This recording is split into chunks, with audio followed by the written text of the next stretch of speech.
Today we're going to be doing the full-length featured review video for the new Aorus X7 DT V6. So we'll go ahead and start things off with our unboxing. A quick spoiler alert so you know what you're looking at here. This is going to be a gaming laptop. It's a 17-inch form factor laptop with a 3K screen, and the highlight is that it's using the desktop version of the NVidia GTX 1080 with a full 8 GB of GDDR5 video card RAM.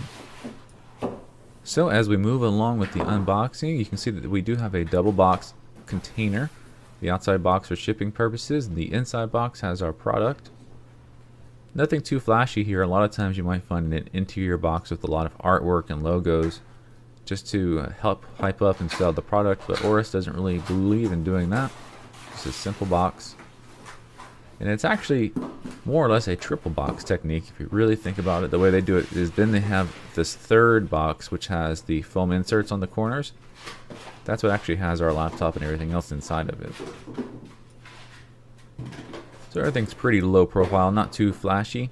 Once we get that last interior box open, we can get to our laptop, which is right on top.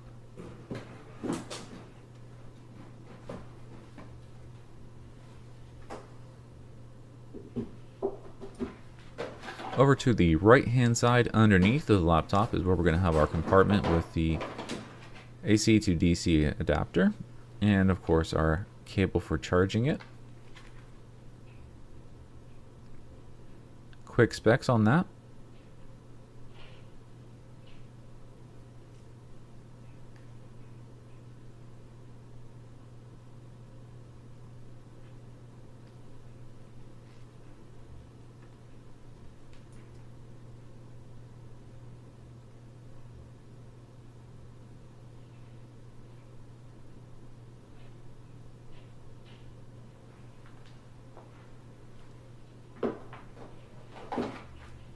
Alright, digging into the rest of the box, we have a little pouch that has our warranty information and product information.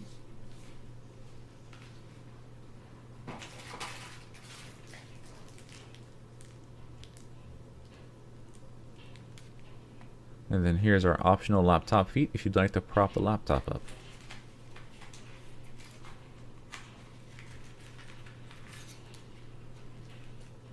And our last item here is going to be a small USB thumb drive. This is a good way to go ahead and keep all of your system drivers downloaded and ready to use.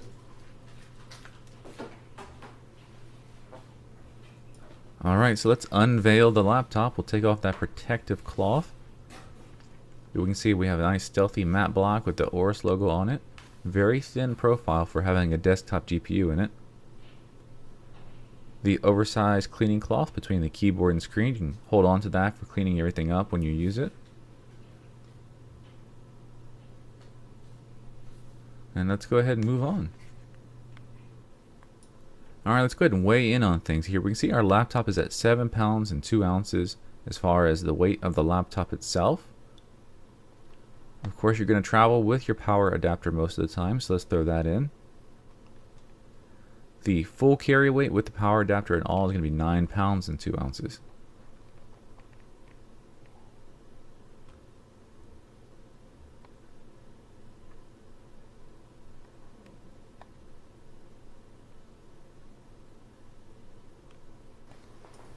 Alright, so now we're going to start moving into the product tour and get into the specifications, details, all the hardware and features. We'll start things off with our BIOS.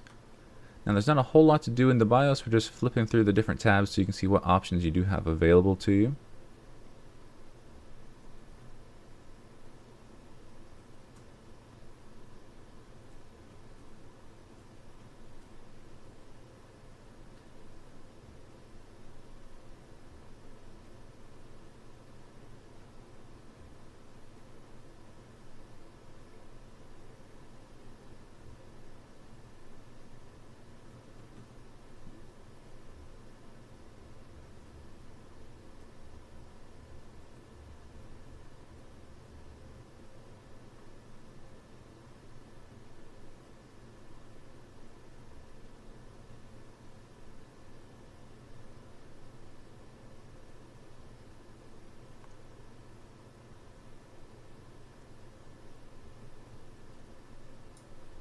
And that about sums it up as far as the BIOS, so let's go ahead and continue on with more of our review.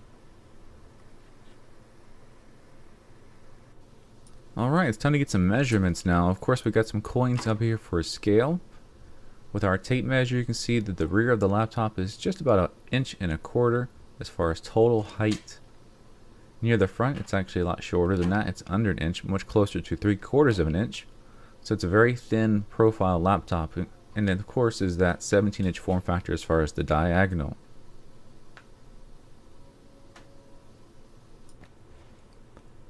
Now let's go ahead and test the boot time. We're running off of SSDs, so this is a full cold boot. We'll see how long it takes to get into the operating system. It comes default with Windows 10.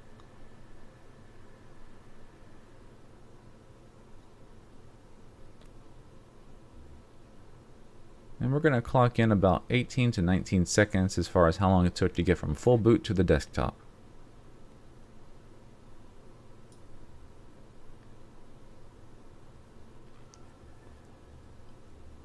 Alright, so we've got the operating system loaded up. We'll take a closer look now at everything in the front. As you can see, we have a new multicolored RGB backlit keyboard here.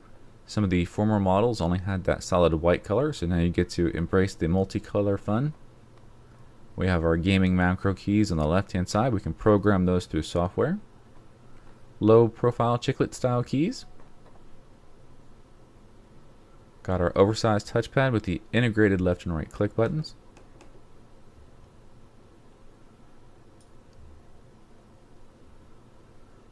Go ahead and start taking a tour of all of our interfaces. We'll start on the right hand side.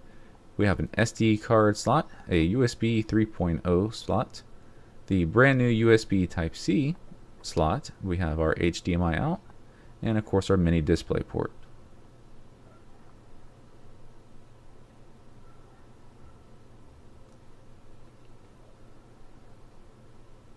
Moving around to the rear of the unit, we have a power port in the center for charging and running off of main power, and a single USB slot in the back, which is of course the blue color USB 3.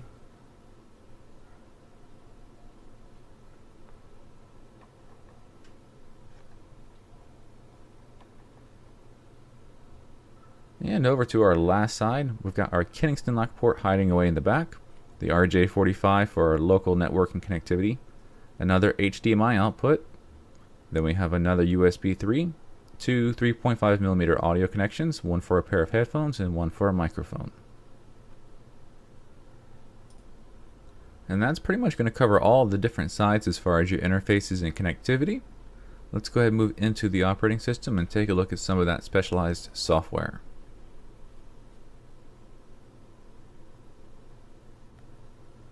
Alright, so here we are, the Aorus Fusion software. As you can see right now, we have it pulled up and we can change the keyboard color layout. There's a lot of different presets you can choose from here as far as patterns and animations.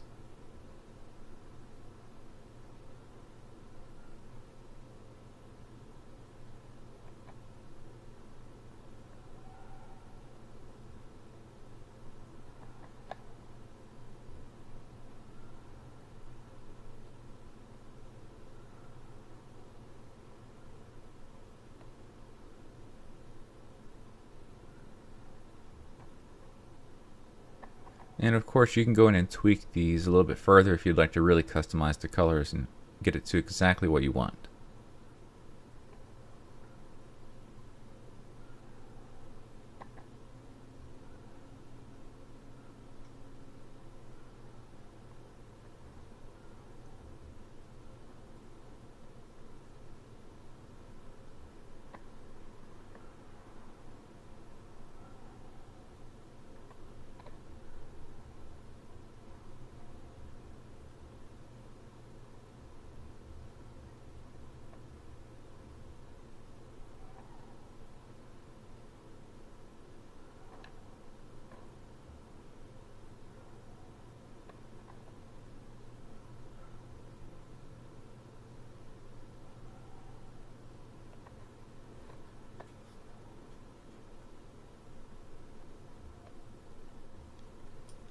Another piece of preloaded software is going to be the XSplit Gamecaster software.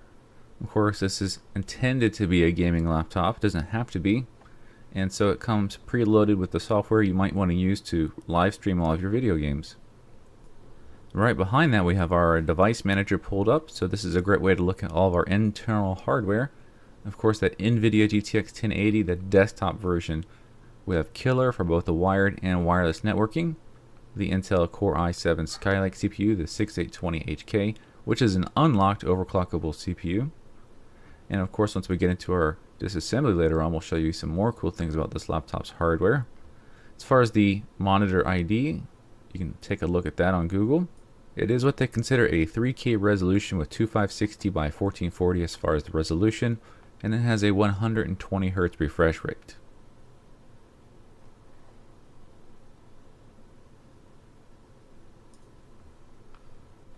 Alright, and while we're in the control panel area, the last thing we're going to show you is that we are running an NVIDIA GPU, and so that does give us the G-Sync technology as an option. That's really good for taking care of any of that screen tearing you might see sometimes when playing video games. Alright, so now we're moving along with our review and we're getting into the benchmark sections. We're going to start things off with our sound levels benchmark. So we just have a sound meter here and we're going to test how much noise does the system make with the exhaust as far as cooling itself down.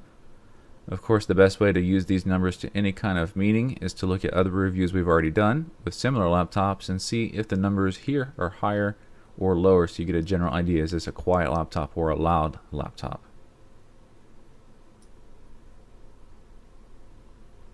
Alright, and the next thing we're going to look at is not a new benchmark, but it's done in a new way. We now have a thermal camera and we can view how the temperatures are looking on this laptop in real time.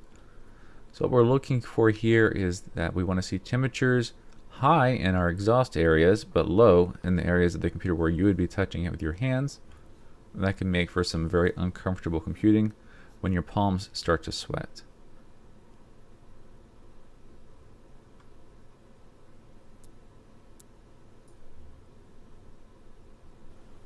Just a little bit more information on our C drive, which is using SSDs. Here is the read and write speeds from Crystal Diskmark. And we're moving into our final round of testing. We have our gaming benchmark starting to run. And so while we're running those, we're going to come back to the sound test and see how much the sound levels have gone up now that the computer is under a load. And you can see they definitely have gone up quite a bit here. Again, the tests, they have to be compared one to the other. This is a worst case scenario where we have a sound meter right next to the exhaust in a completely quiet room. What you hear here wouldn't be what you would hear in any kind of room with ambient noise.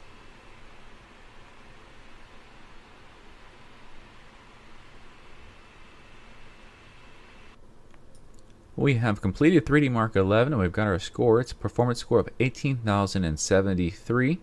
Very respectable score. Here's the GPU-Z information on the NVIDIA GTX 1080. Over on the left-hand side, we are keeping track of all of our measurements of temperature during that test. You can see the maximum temperature on the CPU was low 70s. Down below, we get to the video card temperatures, and it was mid 70s. So those temperatures stayed well within reason.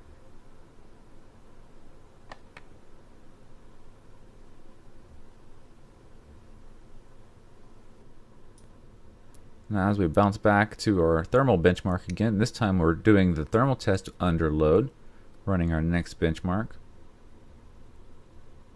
And you can see definitely the system is working harder and our temperatures have gone up. But what's important is all those interface areas where you'll be using it, your hands, those temperatures are not high and that will not be an uncomfortable laptop to use.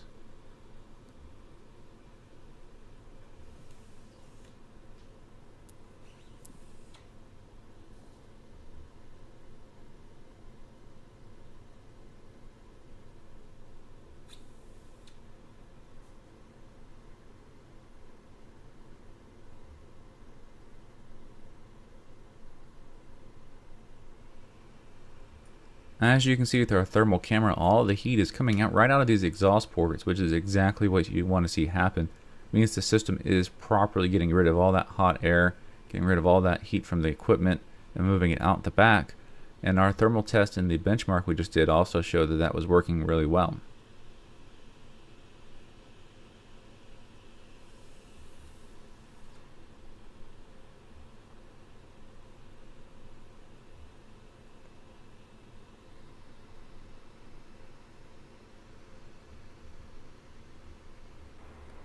Alright, the next performance test has finished. Firestrike came in with a score of 14,449.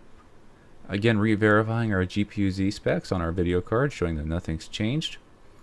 And going back to our temperature test, our CPU was right in line with what it was before, and the GPU as well, so very consistent temperatures. Nothing managed to get up any higher than it was before. A quick test of our speaker system.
Of course, that was covering the levels of our speakers, so we can see how loud those get.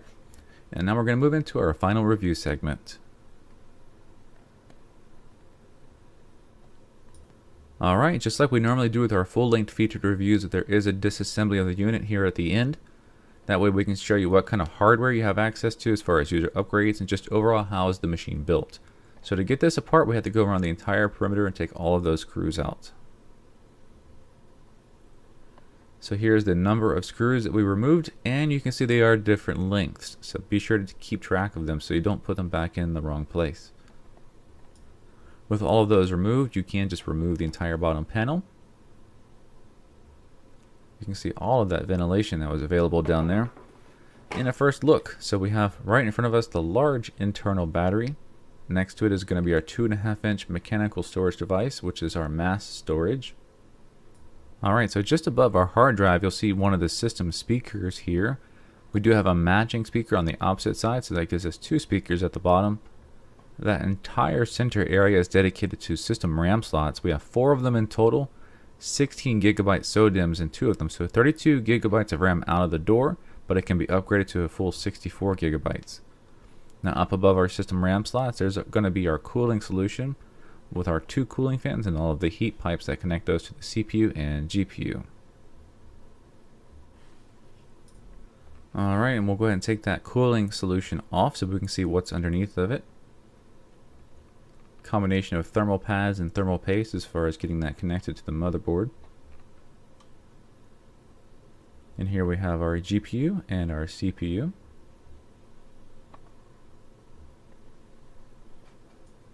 Now, as far as other user upgrades, you do have a couple of options. We have an M2 slot taken over here. This is the PCI Express interface. Just next to it is a second slot that is not taken, so you can add a second SSD there. Quick look at our wireless card from Killer right there. And over to the right hand side, over here by where our system RAM is, we have a M2 slot that uses the SATA interface. So this one does not have the PCI Express on that slot, but you could put a SATA SSD in there. And that, ladies and gentlemen, boys and girls, does conclude our full-length featured review for the Aorus X7 DT V6. We hope that you enjoyed the video, found it both entertaining and educational. Of course, if you're interested in this product and you'd like to learn a little bit more about it, then go to our website, gentechpc.com, and go to the product page for this, and we have all the product specifications and the current pricing and availability there for you. Of course, if you have any questions about it that the video did not answer, then feel free to ask those down in the comment section on the video. Or if you need more one-on-one help, then feel free to contact us by phone or email, and we'll be happy to help you out. So we just want to remind everybody that once again, this was Gentech PC, and we'll see you next time.